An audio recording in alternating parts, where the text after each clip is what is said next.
Private homes were burned and looted. And throughout all of this, the spirit of Greenwood survived. 1 year ago, Tulsa took center stage. The Greenwood district was buzzing with activity as the city and world remembered Tulsa's dark history. 101 years doesn't change the past or Cody Ransom's mission to work towards a better future for Black Wall Street. These businesses are here, whether it's 100 years, 101. Ransom is the owner of the Black Wall Street Liquid Lounge and offers history tours of the Greenwood district. He says it's not as busy as it was during the centennial, but he does see things pick up during the summer. He says Greenwood welcomes more tourists than Tulsans. Last year it was big marketing dollars to say that, hey, tourists, look at us, this is what we have. But what do we actually do for the people who stay here? And from a business standpoint, Monday through Thursday, I get to see what that actually looks like. So there's nothing here Monday through Thursday. There's no push to get people here. But Friday, Saturday, and Sunday, main tourist days, definitely. Across the street, Angela Busby will celebrate 5 years on Black Wall Street this summer. This year, though, it picked up sooner than it has in the past since I've been here.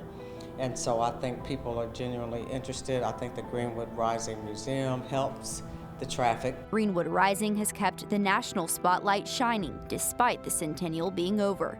It was in the top 10 of USA Today's best new attractions of 2021. We have a lot of visitors that come from out of town. So I think once school started, it kind of tapered off a little bit. Once tourists returned home, the battle for reparations ramped up.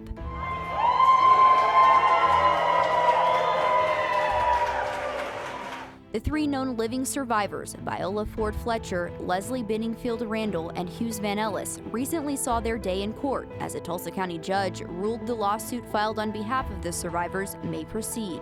Meanwhile, the city of Tulsa is grappling with what reparations will look like more than a century later. The Tulsa City Council passed a motion to begin listening sessions across the city over the next year to find out what community members would like to see. It seems to be, to me, it's kind of a stall for time, because once those people are gone, you don't have any more survivors. Now it's just descendants, and that'll be a watered down argument. For some business owners on Black Wall Street, the immediate things the city of Tulsa could do are quite simple. Just trash containers, receptacles on Greenwood that we don't have. And I don't know, I think that's a city responsibility.